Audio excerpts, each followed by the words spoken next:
40 years ago, as a young surgeon, I sailed across the western Atlantic to the coast of Labrador in the hope that I might be of some service to the seamen who ply their calling in those dangerous waters.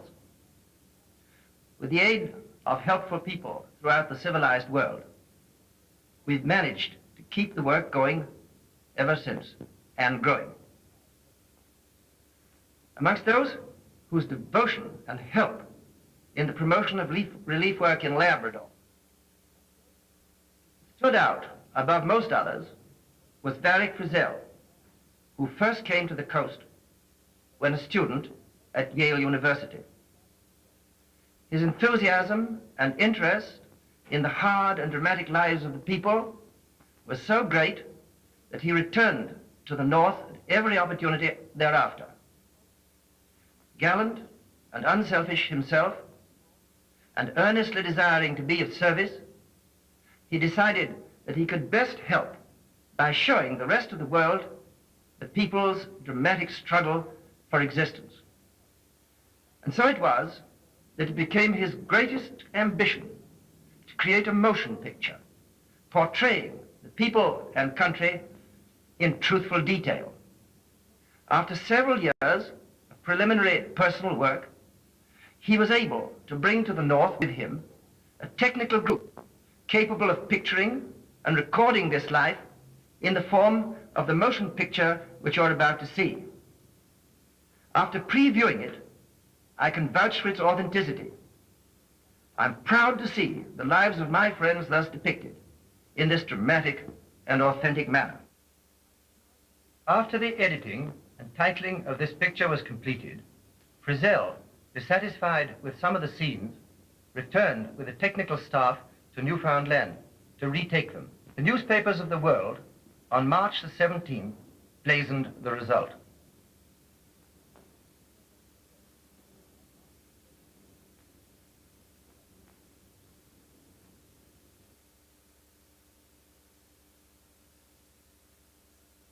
When the Viking, a veteran ship of 50 years battling with the bergs, steamed out of St. John's, Newfoundland, on her fatal voyage, she carried many of the men you will see in this picture, but who will be seen no more. Varick Frissell, the leader who wrote this story,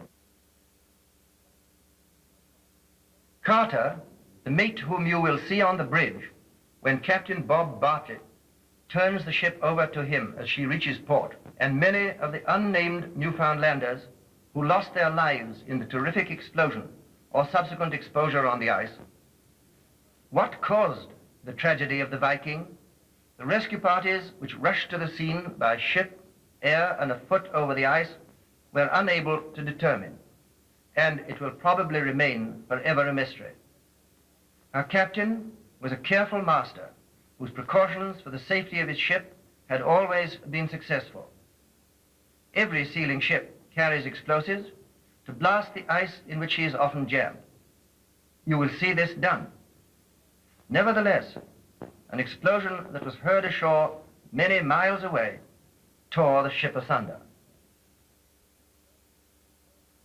And while we must humbly bow our heads to the inscrutable will of Providence which took Varick, Frissell, and his companions from us, we may console ourselves somewhat that they first accomplished their self-appointed task.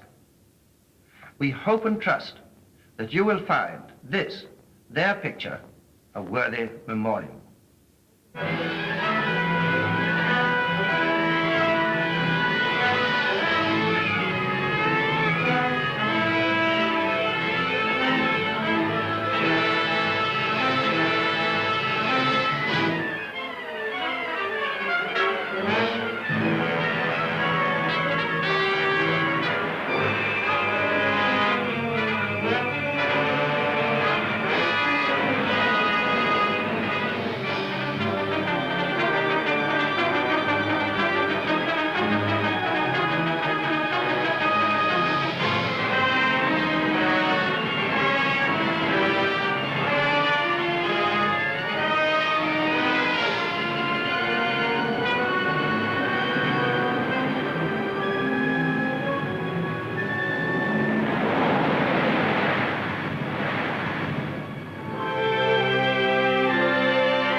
We got him just in time. Well, it's not often you hear talk of a mailman getting out.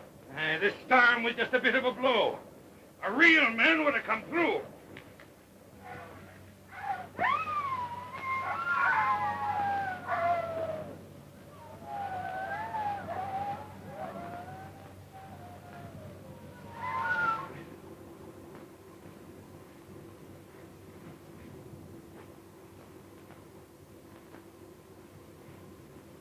You'll pick up the mail and I'll get the dogs cleared out.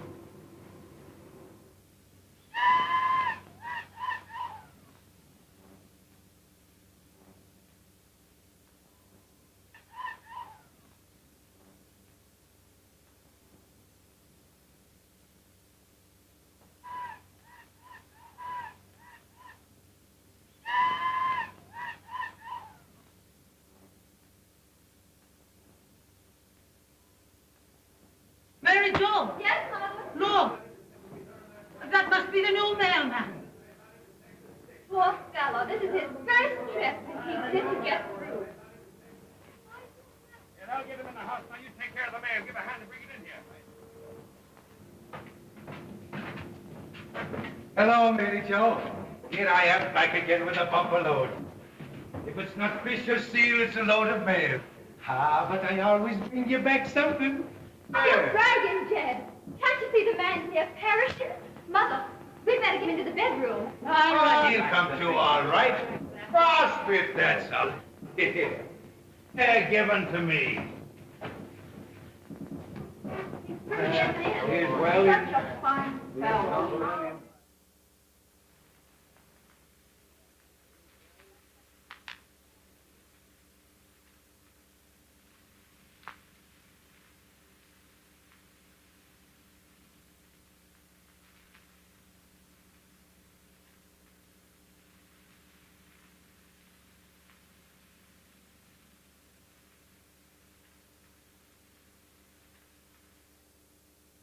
Hey, Docky. All right.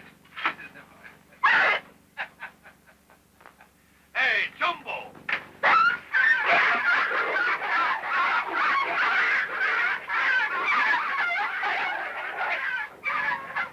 Look, Jed. The big dog gets everything. That poor little runt hasn't had a nibble.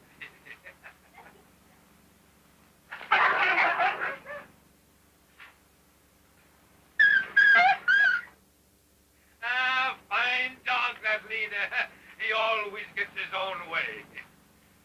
Oh, I expect his name must be Jed, too.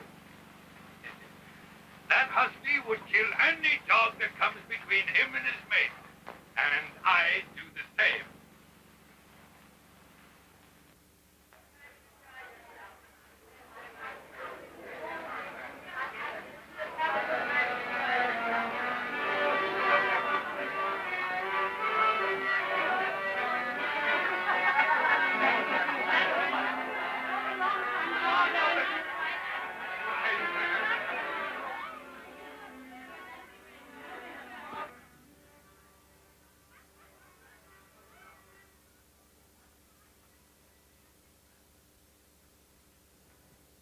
You doing in here all alone? On our last night together? Since I walked the fishing head this morning, your feet's no excuse to lay down either. Me feet's all right.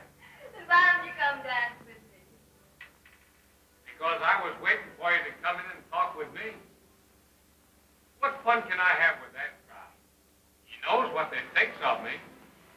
No, I don't. Oh, of course. I've heard a lot of foolish talk about your bad luck. Yes, I'm a jinker. Lukewarm.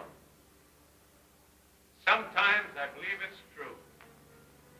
Tell me, does he believe in jinkers? Well, I don't know. Why don't you tell me how you got that name? You promised you would, you know. Haven't you ever heard tell of Captain Orem, who lost all his men at the ice fields in Disaster Spring? Well, I'm his son. Oh, but how can they blame you? Because there's bad luck in the family. If I goes out on a schooner, she's driven out to sea. I signs on the Prospero as deck. She hits a rock. Even me fox tracks is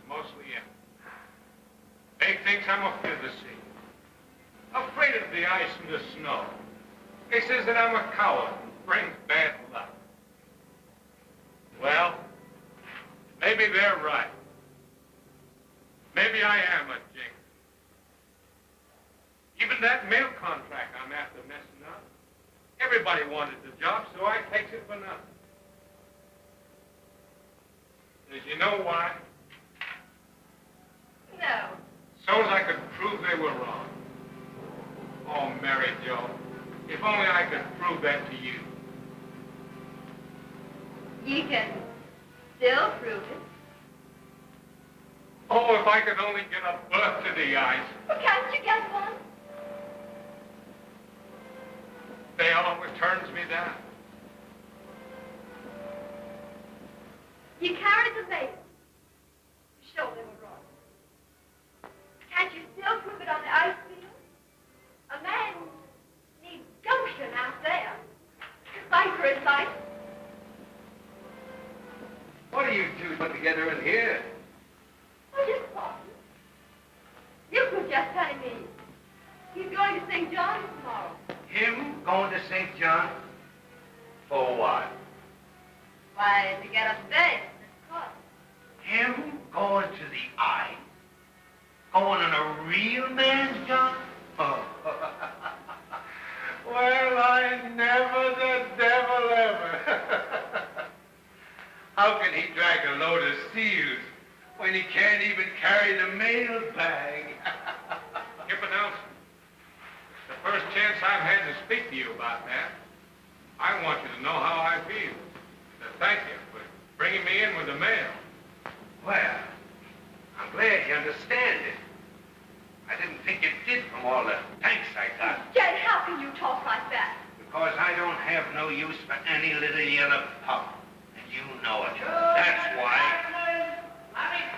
But this is our dance. Yeah, now you're going to dance with me. Don't be silly, Jed. Boss me like you does everybody else. Well, you're my girl, ain't you? You know what I said when we were looking at that husky?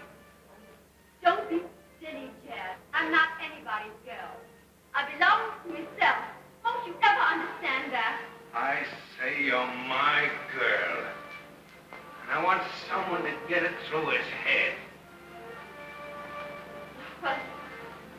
Well, all right, Jed. I'll be your girl. I'll dance with you. Just to keep this house from blowing over with your temper. Come on. All right.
I'd like to sign on.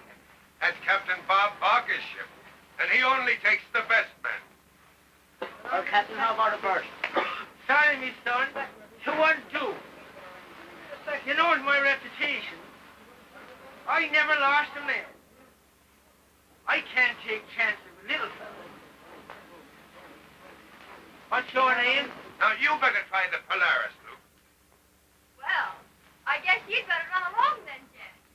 That sign says 4 o'clock, and you may be too late. Me too late. There's always a berth on the Viking for me. Why, I allows Captain Barker counts me as one of his best master watchers. I'll be waiting for you, Bill. He's one of the finest captains we've got. You'll be lucky to get a berth on his boat. Thank you, Captain. How are you, Captain Bob? You're late, Jed. I kept your berth for you. The swine and racket couldn't get along without me. All right, my son. Sign on the dotted line. Right. There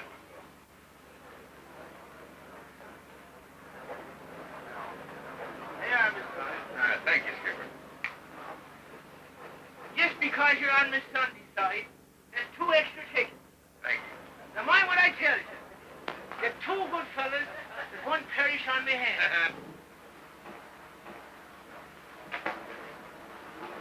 Never seen you before, Miss Son. But you look good enough to stand the game. Say, have you ever been swiling? No, sir. But I'm strong, and I never get touched with a snowblind. And I can work like 10 greasy jackets. All right, then. I'll take a chance. But if you die on my hands, I'll never forgive you. Thank you, Captain.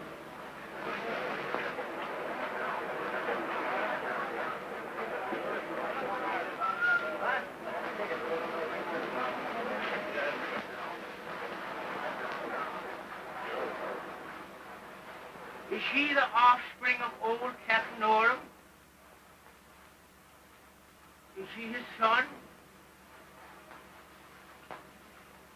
Yes, sir.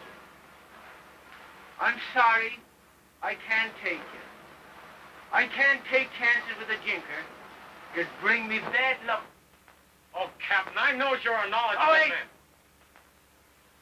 When I says no, it's final. Move on.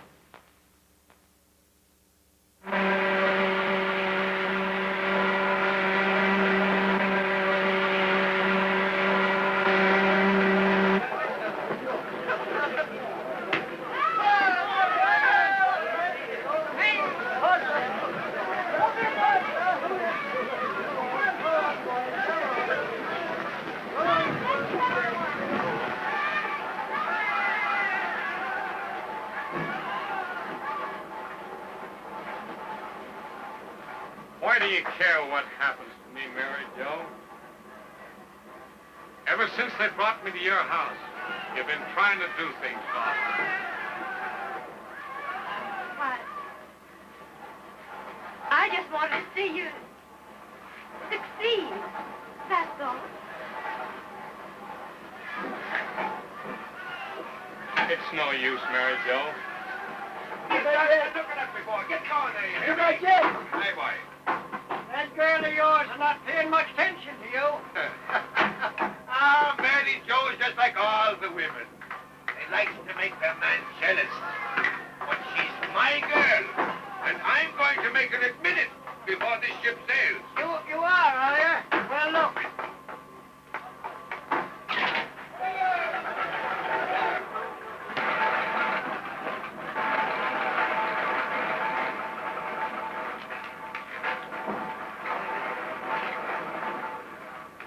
You still want a berth in the ice? Why, you knows I do, Jet.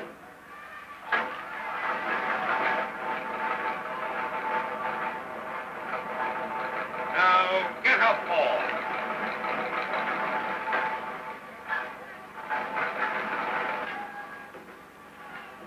Goodbye, Mary Jo. Goodbye. Lou.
better give us more steam.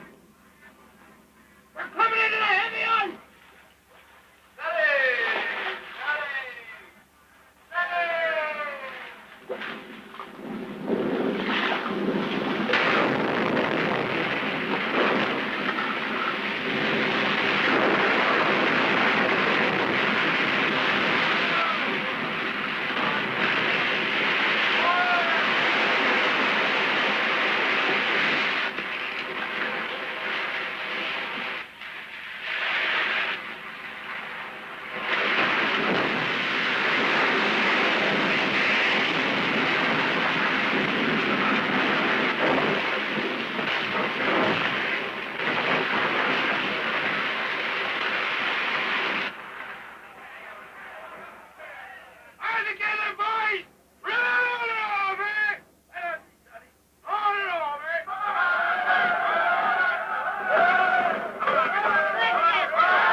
Well, if it isn't Luke. You'd never get along without me. What you'll do? It's too bad Mary Jo isn't here. Wouldn't she like to see this? It's the second time I've saved you, my son. Come along. I can get along without your help.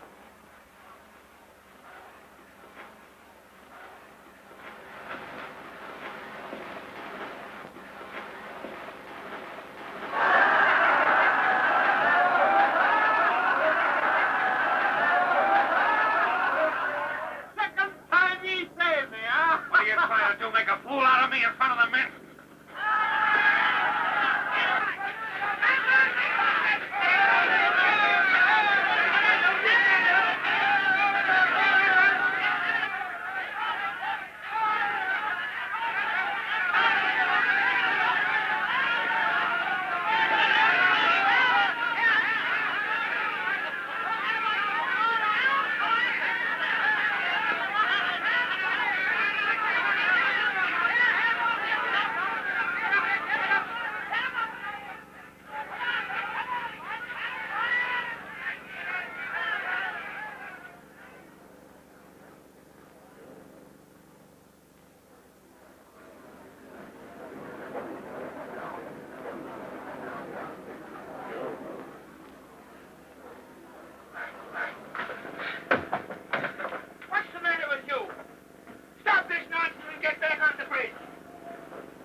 thing and plenty of it. Oh, son, the finals are ready to blow up now. Well, they'll blow up if we don't get out of this. We'll be jammed here for fear.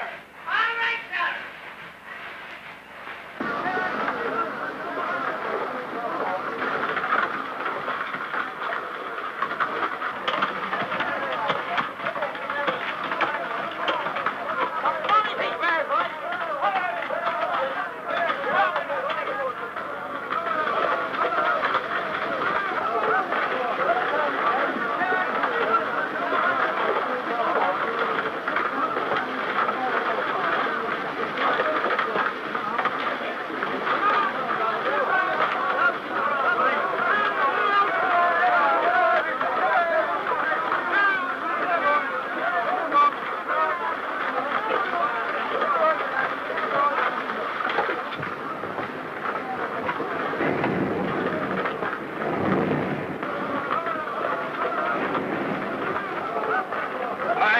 It's no use, Captain.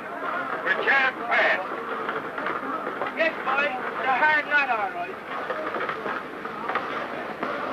I think you better get out the box. All right, sir. That'll do the line, me son. We're gonna blast.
anything goes wrong while he's aboard.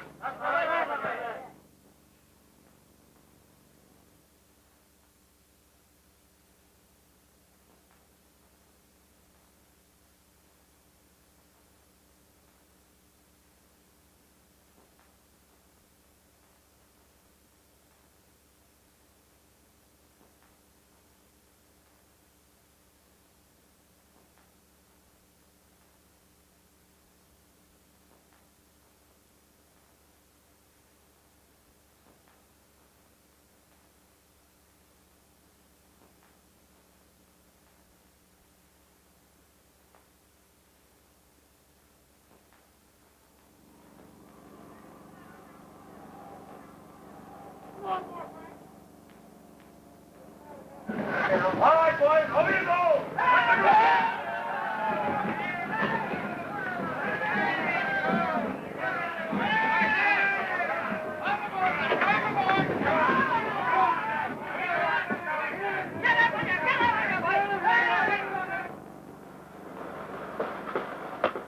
All right, Captain. I'm keeping you aboard today, Jed. Keep me aboard? Yes. But we got some new men, Captain, and they needs me. Besides, I want to keep an eye on the boy, Luke. Yesterday, he came very near losing you when that bomb went off. I've never lost a man, and I'm not going to lose one now. Not even a tinker.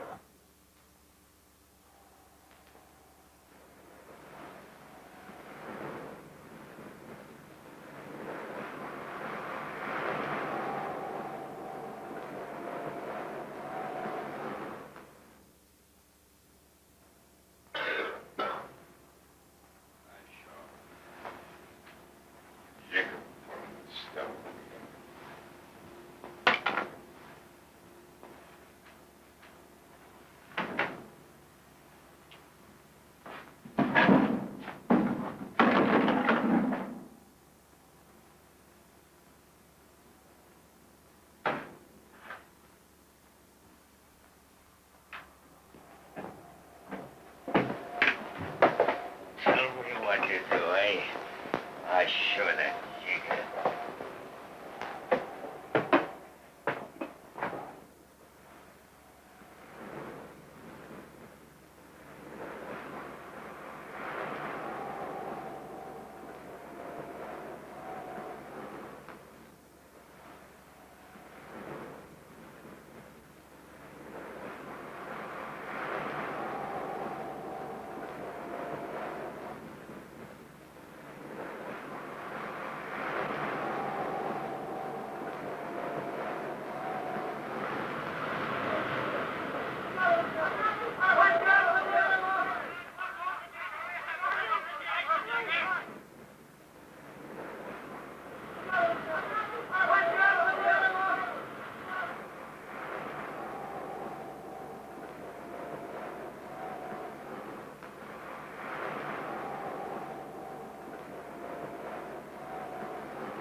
Glasses?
You were mighty lucky to find this windbreak, eh?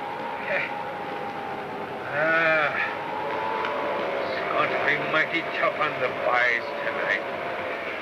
But I'd been all right if I hadn't got touched to them with the snowblind. Why don't you answer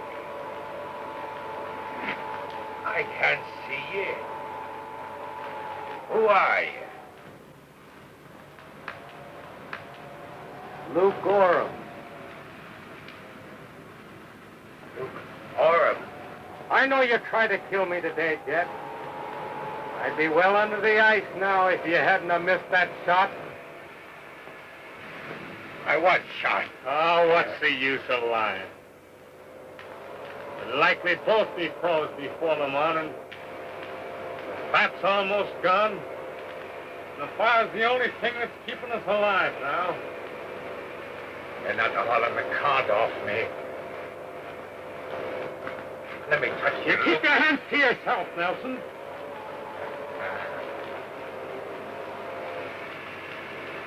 You needn't be afraid of me, Luke Boy. I can't harm you now.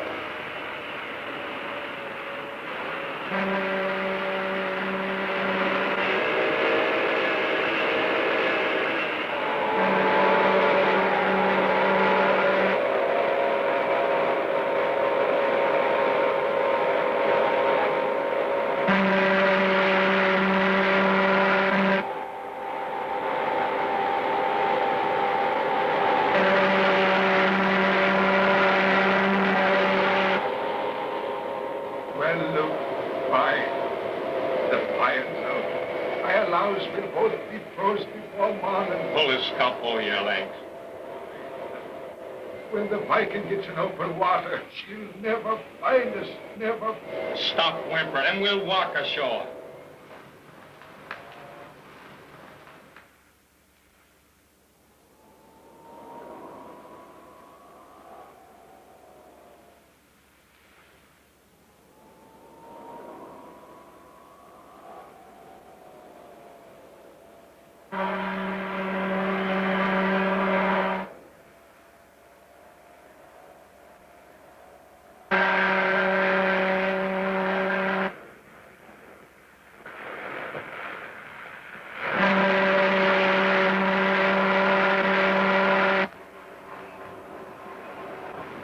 You can stop that now. The boys will never hear the whistle where they have gone. All right, sir.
You bring her in, and you dock her, Carter.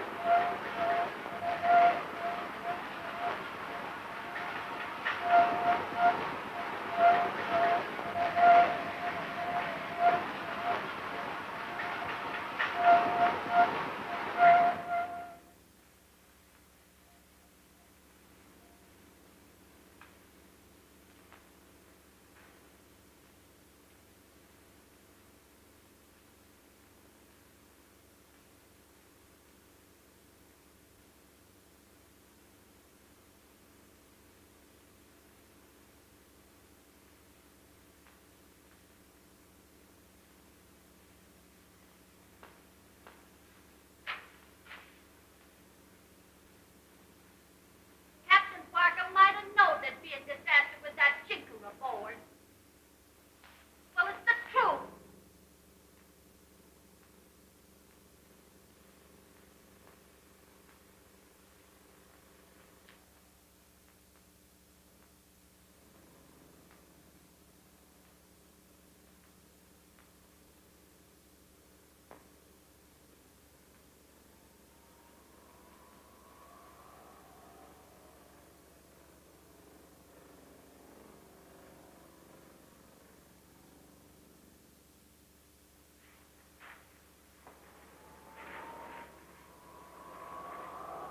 Nothing to eat but days, but broken biscuits. Oh, and I'll die if we don't find water. Then I'll have to carry you home dead. Oh, me eyes is worse than ever. Ah, look, by. Can you see the land? Sure I can. Oh, stop telling me lies and leave me here. We'll never make it by. There is no land. Here's what we need. Fresh water. Melted by the sun.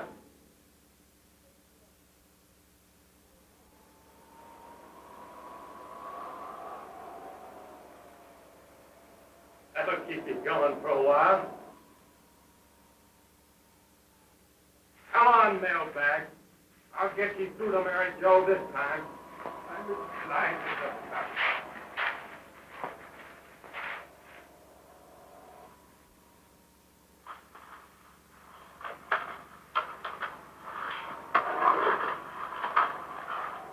Man above.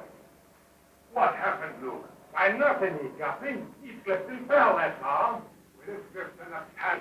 Come on, get on your feet and walk. I can't. Ah, no. What now? Get up, I tell you. Up on your feet. Walk, man, walk. Or we'll freeze. But we're on a pad. I can feel the drift of it. Not at all. Now then, here ye are. Now what? Let's get going. You've got to make it, I tell you.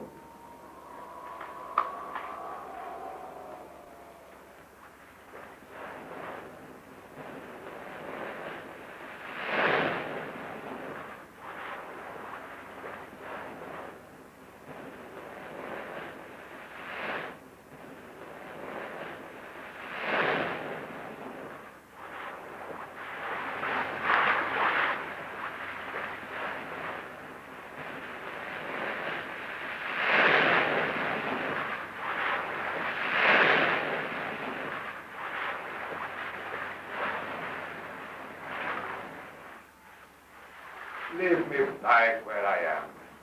Just a few miles more, Skipper Jed. The pain in the eyes is worse than the devil. I can see the cliffs. There's old fishing head. And harbor deep just beyond.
Chad is outside.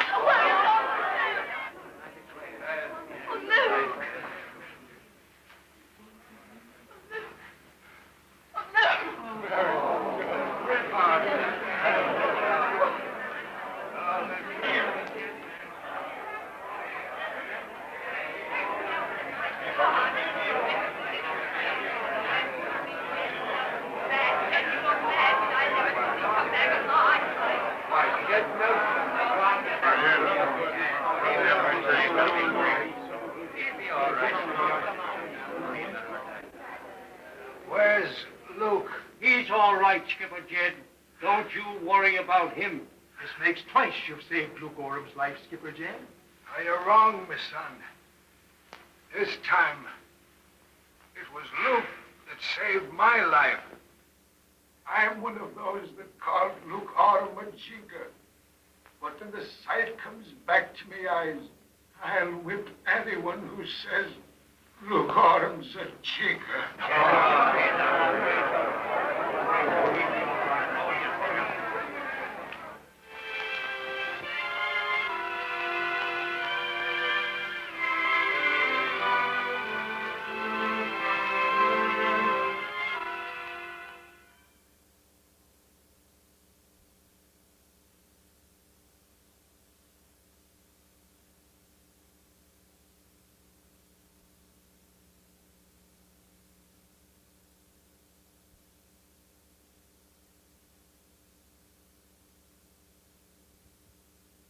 On the go, we're very pleased to chat with the gentleman who may well be familiar to a lot of Newfoundlanders, especially because of his role in the motion picture The Viking. He is Charles Starrett. We're speaking to him in Laguna Beach, California. Mr. Starrett, how well do you remember the making of The Viking? Quite well. Perhaps the tragic thing that happened the following year to my good friend Varick Frissell implemented the memory of it on my mind, you know.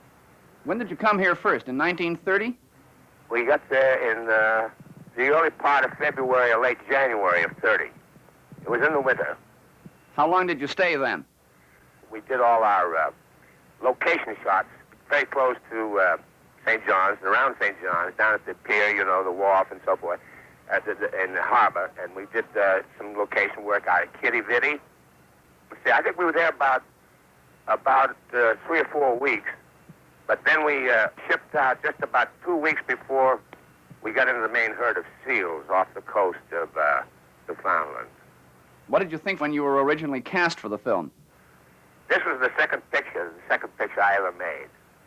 And the first one was called Damaged Love.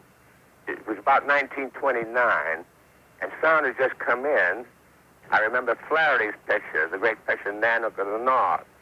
That impressed me, and so I would have, if it hadn't been for my family, I would have relished the chance to go up north, the ice fields. But as it happened, you decided to take the part anyway. When you came to Newfoundland first, did you know much about Newfoundland and about the subject matter of the film? Oh, I knew that, of course, I had the script and the general the story, what we were to do. I knew that we'd do location work in St. John's and around St. John's, and then I knew that we'd be out there on the sealing expedition. We finally went out to sea. We went out on a ship called the Ungava. Does that ring a bell, John? Yes, it does, the SS Ungava.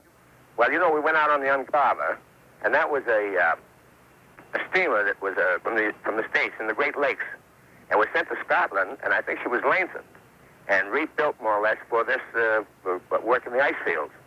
And the bow was reinforced, of course, for going from one lead of water into the other in the ice field. And I do remember this name, Billy Windsor. He was the captain of the ship. And it was the Ungava, and her flag for possession of the pelts whenever they would, pan them, would bring them up and put them on an ice pan, and then so that it wouldn't lose them if it snowed or anything, they would put that flag on, that bunch of pelts. And it was a red flag with white U. That was the property of the Ungava, until she was able to steam around and pick up the pelts. Well, as you mentioned yourself, the talking motion pictures were still in their infancy at this time. Did you have many problems in shooting in Newfoundland? Oh, that was it. When we got out to the ice field, first of all, sound was just coming in, and it was quite an experience. And, of course, our valuable equipment, we would put that in a cargo net, you know, and winch it overboard. There was about $70,000 to $100,000 worth of equipment in those days, which was quite a lot.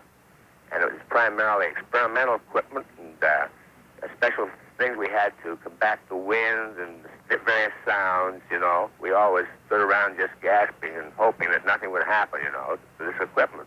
It was like that every time we started the day off to shoot. Of course, if you had lost a piece of equipment out in the ice, that would have been it. That's it. And so it was very valuable to us to, everybody would pitch in, even the actors and the crew and the sealers and everybody to cooperate and protect it. What did you think of the seal hunt itself?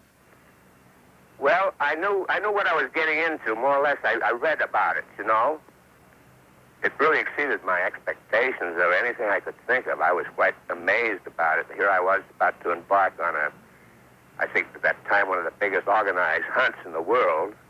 There was about 15 ships involved with about, I don't know how many hundreds of thousands of men. And so it was spectacular. Of course, every ship was going all over the ocean out there, far beyond the fishing banks, the cod fishing banks, both north and south, and clear up off the northern tip of your island, and looking for the main herd. Of course, when one ship found that, they all found it, because they were in touch with each other. And then the kill started, and it was something to really look out the porthole of the ship the next day and see not the white ice and pinnacles and snow, but just practically a red sea of blood. Did the weather cooperate with you? Oh, the weather. Oh, no, we had no cooperation then, the one we do today. But we'd have days where we couldn't shoot, and also when the ice wasn't available, we couldn't find, the right type of ice we wanted, and we couldn't get from one liter of water to the other. While I'm on the subject, you asked me saying I remember. Well, of course I remember Captain Bob Bartlett. He appeared in the picture, you remember? Yes, indeed. Well, anyway, Captain Bob, we later transferred from the Ungava to the ship we called the Viking, the one that blew up in 1931. And Captain Bob Bartlett took us over then, and he was the captain of that ship. And he was a good captain. And I really think that there was one time when I'm speaking about the ice and weather and conditions, there was one time, we were rafted in the ice up off I think we were in the Straits of Belle Isle, is it? That's right.